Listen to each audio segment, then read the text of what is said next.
Praise Lord. കർത്താവ് യേശു ക്രിസ്തുവിൻ്റെ ധന്യനാമം വാഴ്ത്തപ്പെടുമാറാകട്ടെ. സ്വർഗീയ വിളി എന്ന ഈ പ്രോഗ്രാമിലേക്ക് കർത്താവ് യേശു ക്രിസ്തുവിൻ്റെ നാമത്തിൽ ഏവരെയും സ്വാഗതം ചെയ്യുന്നു.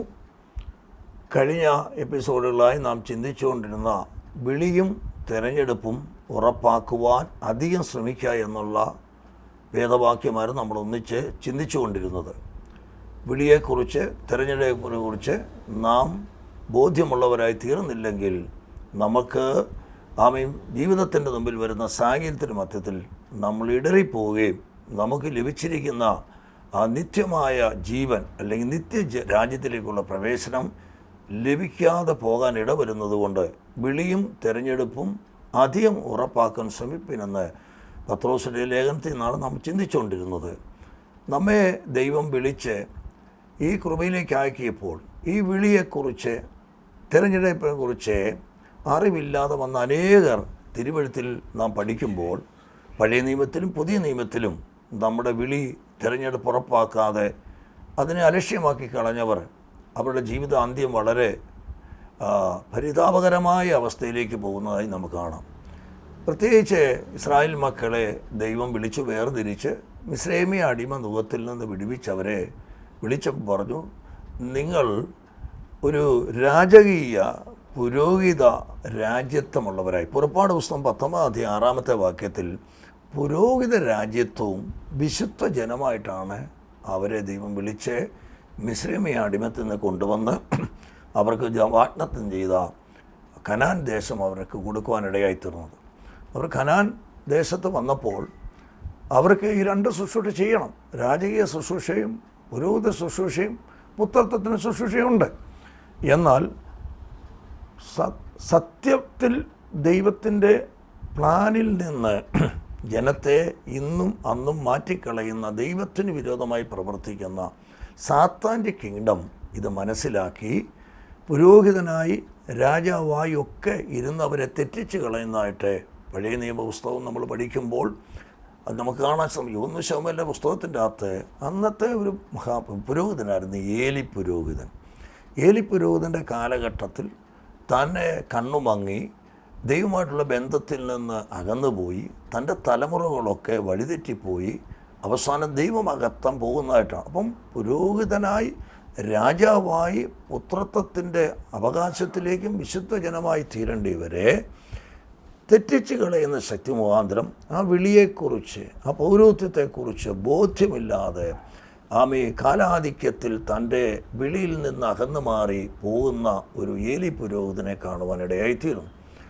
ഏലി പുരോഹിതൻ്റെ ആ കാലഘട്ടം കഴിഞ്ഞ ശേഷം ശൗമേൽ എന്ന പ്രവാചകനെ ദൈവം എണീപ്പിച്ച് അങ്ങനെ ദൈവം നേരിട്ട് അവരെ പരിപാലനം ചെയ്തുകൊണ്ട് പോകുന്ന സമയത്ത് അവർ ജാതികളെ പോലെ ഞങ്ങൾക്കൊരു രാജാവിനെ വേണമെന്ന് പറഞ്ഞ് ശൗമേലിനോട് ആവശ്യപ്പെടുകയും ശൗമേൽ ദൈവസന്നിധിയിൽ ആ വിഷയം പറഞ്ഞപ്പോൾ ദൈവത്തിന് പറഞ്ഞ് അവരുടെ ഇഷ്ടം പോലെ സാധിപ്പിച്ചു കൊടുക്കാൻ പറഞ്ഞ് അങ്ങനെ ഇസ്രായേലിൻ്റെ ആദ്യത്തെ രാജാവായി ബെന്യാമിൻ ഗോത്രക്കാരനായ കീശിൻ്റെ മകനായ ശൗലിനെ അവർക്ക് രാജാവായി കൊടുക്കുവാനിടയായി തീർന്നു. അവൻ്റെ രാജാവായി വാഴിക്കുന്ന സമയത്ത് ഇസ്രായേലിൻ്റെ പ്രഭുവായിട്ടാണ് അവൻ്റെ വിളി. അവനെ തിരഞ്ഞെടുത്തത് ഇസ്രായേലിൻ്റെ രാജാവായിട്ട്.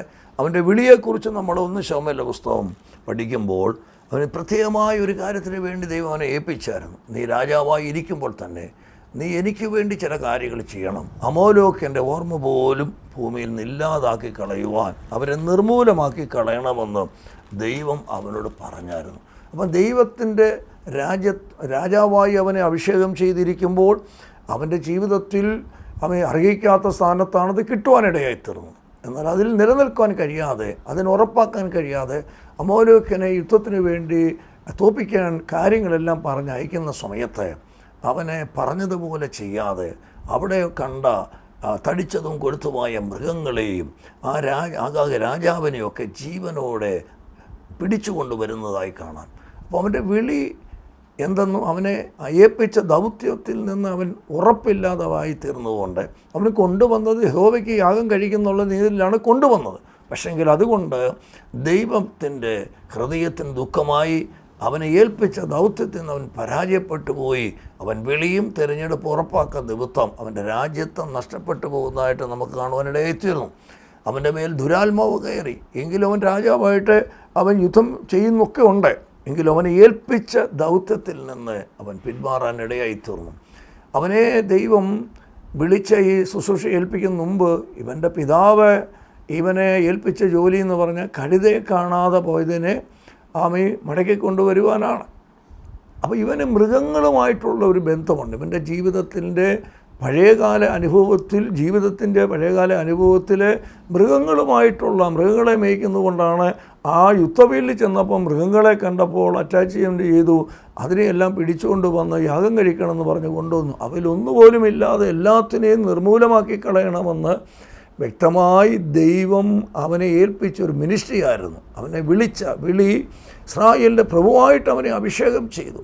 അവനൊരു പുതിയ ഹൃദയം കൊടുത്തു. എല്ലാ കാര്യങ്ങളിലും ദൈവം അവനെ ഉന്നതമായ സ്ഥാനത്ത് കൊണ്ട് വെച്ചപ്പോൾ അവൻ്റെ വിളിയും തിരഞ്ഞെടുപ്പും അവൻ ഉറപ്പാക്കാത്ത നിമിത്തം അവൻ്റെ ജീവിതത്തിലെ പാളിച്ചകളാണ് പിന്നീട് അങ്ങോട്ട് കാണുന്നത് മുഴുവനും. ദൈവകുഞ്ഞുങ്ങളെ, നമ്മളെയും ദൈവം വിളിച്ച് ഈ വിളിയും തിരഞ്ഞെടുപ്പും നമ്മൾ ഉറപ്പാക്കാൻ ശ്രമിക്കണം. വ്യക്തമായി എന്തിനാണ് എന്നെ വിളിച്ചത്, എന്തിനാണ് എന്നെ തിരഞ്ഞെടുത്തത്. അവനെ 1 ശമൂവേലിൻ്റെ പുസ്തകം 10-ാം അധ്യായത്തിൻ്റെ അകത്ത് അഭിഷേക തൈലം ഒഴിച്ചിട്ട് പറയുന്നു, തൈലപാത്രം എടുത്ത് അവൻ്റെ തലയിൽ ഒഴിച്ച് അവനെ ചുംബിച്ച് പറഞ്ഞു, യഹോവ തൻ്റെ അവകാശത്തിന് പ്രഭുവായി നിന്നെ അഭിഷേകം ചെയ്തിരിക്കുന്നു. കണ്ടോ, അത്ര വലിയ ഒരു അഭിഷേകമാണ് അവൻ്റെ തലമേൽ കൊടുത്തത്. എന്നാൽ അവൻ ശമൂവേലിനോട് പറഞ്ഞു, ഇവൻ നിൻ്റെ അടുക്കൽ വരുമ്പോൾ അവനെ ഞാൻ കണ്ടിരിക്കുന്നത് ജനത്തെ ഫെലിസ്ത്യരുടെ കയ്യിൽ നിന്ന് രക്ഷിക്കും. എൻ്റെ ജനത്തിൻ്റെ നിലവിളി എൻ്റെ അടുക്കൽ എത്തിയിരിക്കുന്നുണ്ട്. അപ്പം ദൈവജനം നിലവിളിക്കുന്ന നിലവിളി കേട്ട് ഇവനെ ഫെലിസ്ത്യൻ്റെ കയ്യിൽ നിന്ന് വിടുവിക്കുവാൻ, ആ ശക്തിയിൽ നിന്ന് വിടുവിപ്പാനാണ് ഇവൻ്റെ മേൽ ദൈവം കൊടുത്ത ആ നിയോഗങ്ങൾ.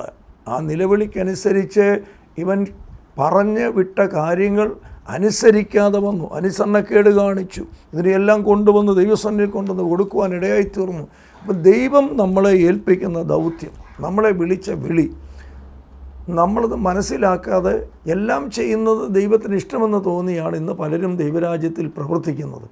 ആ വിളി മനസ്സിലാക്കാതെ പ്രവർത്തിക്കുന്ന നിമിത്തം ഒത്തിരി ബുദ്ധിമുട്ടുകൾ നമ്മുടെ ജീവിതത്തിലുണ്ട്, സ്വന്തം കുടുംബത്തിലുണ്ടാകും, നാം നിൽക്കുന്ന ദൈവസഭയ്ക്കകത്തുണ്ടാകും, ദൈവരാജ്യത്തിൻ്റെ ദോഷമുണ്ടാകും. ഇവനത് നിമിത്തം ഉണ്ടായ ക്ലേശങ്ങൾ, കഷ്ടങ്ങൾ ഒക്കെ വളരെയാണ്. നമ്മൾ പഠിക്കുമ്പോൾ അവനെ ആ അഭിഷേകം കൊടുത്തു. അതിനുശേഷം അവനൊരു പ്രവാചക ഗണത്തിൻ്റെ കൂടെ പോയിരിക്കും. അവിടെ കൂട്ടായ്മയ്ക്കകത്തിരുന്ന് ഇവനും പ്രവചിക്കും. ഇവൻ്റെ ഒരു പുതിയ ഹൃദയം തരും, പുതിയ ആത്മാവിനെ കിട്ടും എന്നെല്ലാം പറഞ്ഞ് ആദ്യഘട്ടത്തിൽ അവൻ ദൈവീയ കൂട്ടായ്മയിൽ അഭിഷക്തന്മാരുമായി ചേർന്ന് അഭിഷക്ത കൂട്ടായ്മയ്ക്കകത്തിരുന്ന് ആത്മബലം പ്രാപിച്ച്, ആത്മശക്തി പ്രാപിച്ച്, പ്രവാചകഗണത്തിൽ പെടുന്ന രീതിയിൽ ഒരു അഭിഷേകം നിലനിർത്തി അവൻ മുന്നോട്ട് പോവുകയാണ്.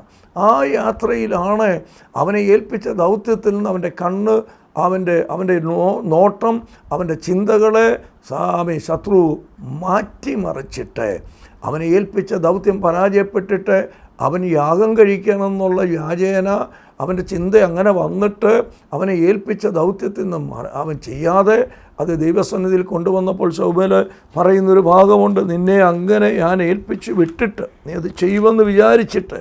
അത് 1 ശമൂവേൽ പുസ്തകം 15-ാം അധ്യായം 17-ാമത്തെ വാക്യം. അപ്പോൾ ശമൂവേൽ പറഞ്ഞ്, നിൻ്റെ സ്വന്തം കാഴ്ചയിൽ നീ ചെറിയവനായിരുന്നിട്ടും യഹോവ നിന്നെ ഇസ്രായേൽ ഗോത്രങ്ങൾക്ക് തലവനാക്കുകയും ഇസ്രായേലിൻ്റെ രാജാവായി നിന്നെ അഭിഷേകം കഴിക്കുകയും ചെയ്തില്ലയോ?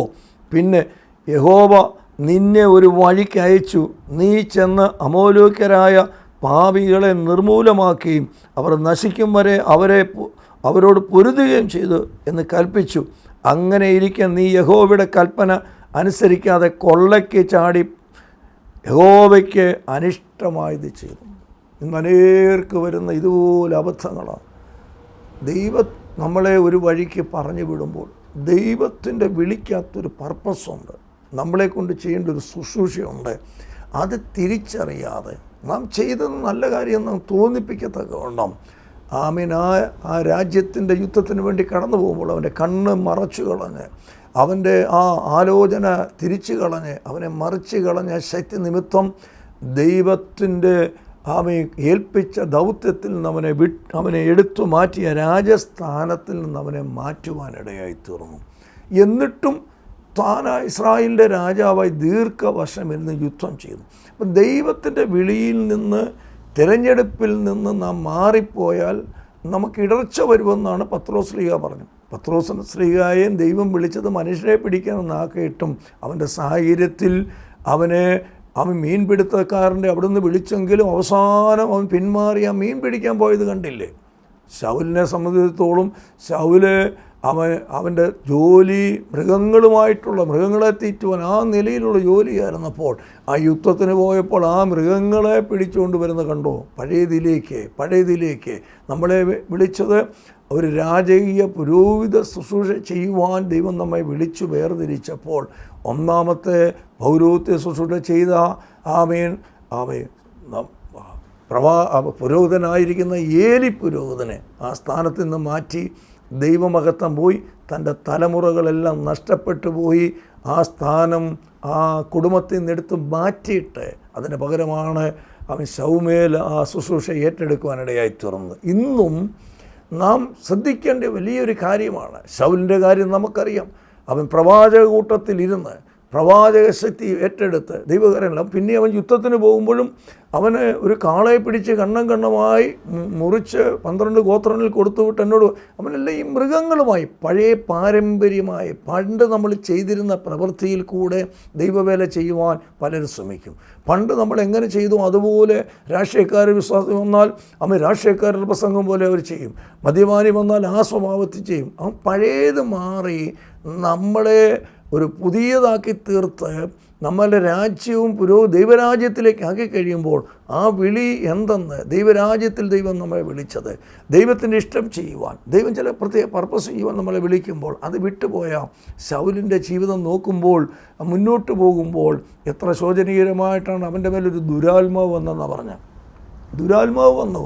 ദുരാത്മാവ് വരുമ്പോൾ പിന്നെ ആ ദുരാത്മാവ് മാറണമെങ്കിൽ അവൻ ദുരാത്മാവിൽ എന്തൊക്കെ അവൻ കാണിക്കുന്നു അവന് പോലും നിശ്ചയമില്ല. ഇന്ന് പരിശുദ്ധാത്മാവിനെ നമുക്ക് തന്ന് ദൈവാത്മാവിനാൽ നമ്മളെ നടത്തുമ്പോൾ, ദൈവം നമ്മളെ ഏൽപ്പിച്ച ശുശ്രൂഷയിൽ നിന്ന് വിട്ടുമാറി കഴിയുമ്പോൾ പലപ്പോഴും നമ്മൾ അറിയുന്നത് നല്ല ആത്മാവിലാണ് കാര്യങ്ങൾ ചെയ്യുന്നുള്ളതാണ്. എന്നാൽ അങ്ങനെയല്ല. പലപ്പോഴും നമ്മളിത് മനസ്സിലാകാതെ ചെയ്യുന്നതെല്ലാം ദൈവരാജ്യത്തിൻ്റെ വേലയാണ് ചെയ്യുന്നത് നമുക്ക് തോന്നുമെങ്കിലും ദൈവരാജ്യത്തിൽ ദൈവം പറഞ്ഞതുപോലെയല്ല.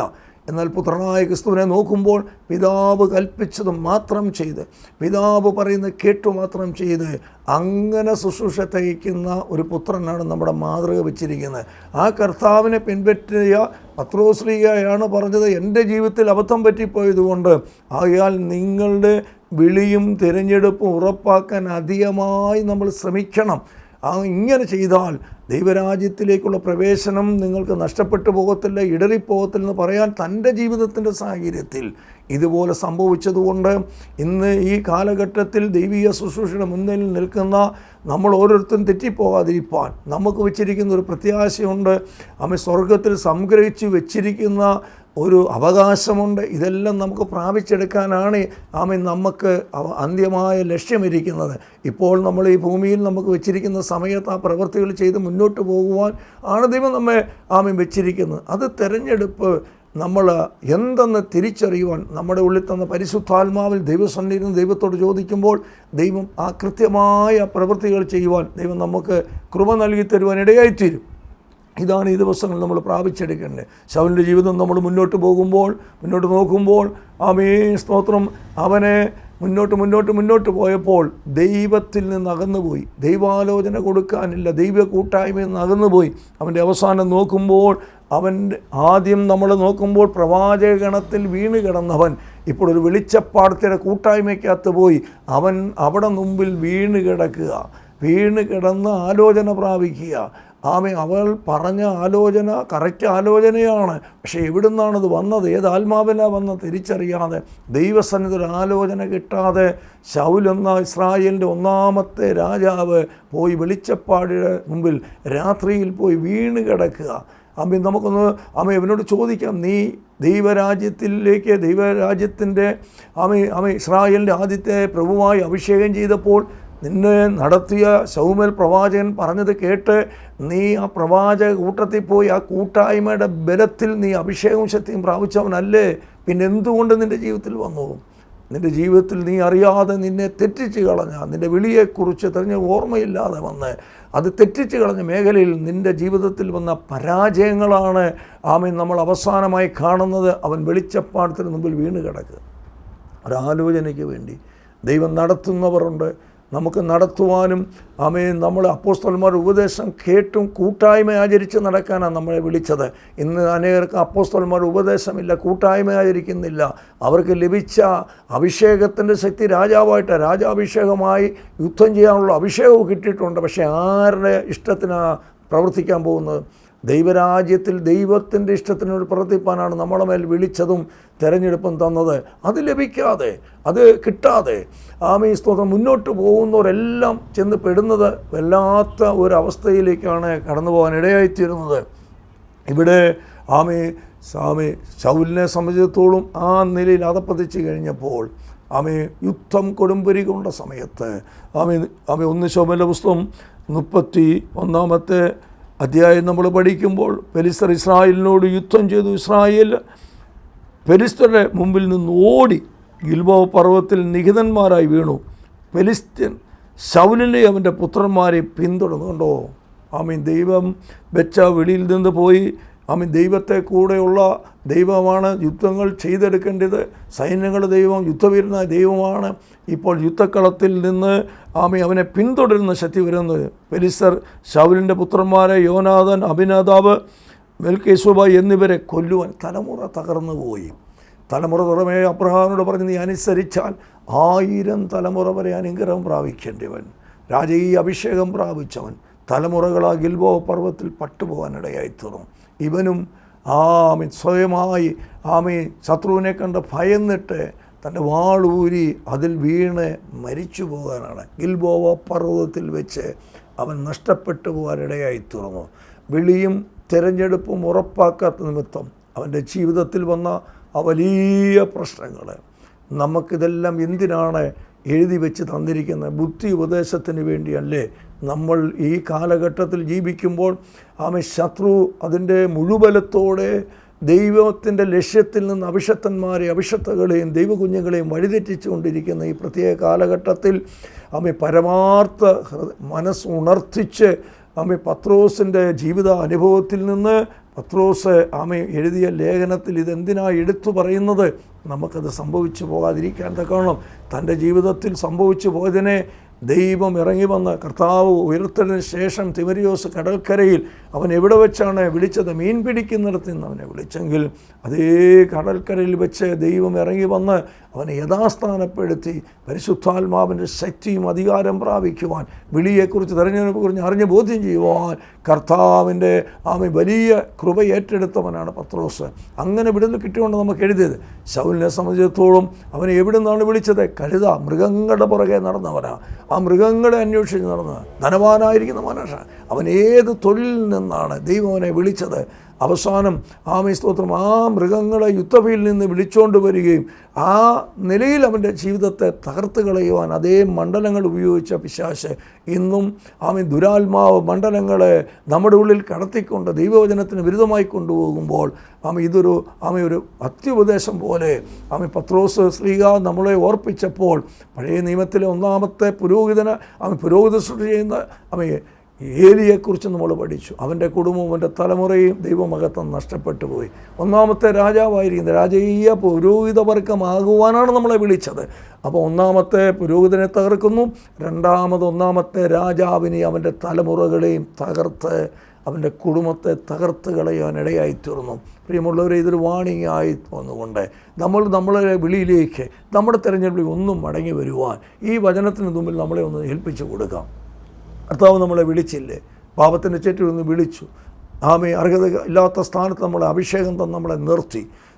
പുത്രത്വം തന്ന്, രാജ്യത്വം തന്ന്, പൗരോഹിത്യം തന്ന്, ആമേൻ, ദൈവരാജ്യത്തിലെ പൗരന്മാരാക്കി നമ്മളെ തീർത്ത് ആ മഹനീയമായ ശുശ്രൂഷയെ നമ്മളെ വിളിച്ചിട്ട് ഇന്ന് നമ്മളായിരിക്കുന്ന സ്ഥിതി എങ്ങനെയാണ്?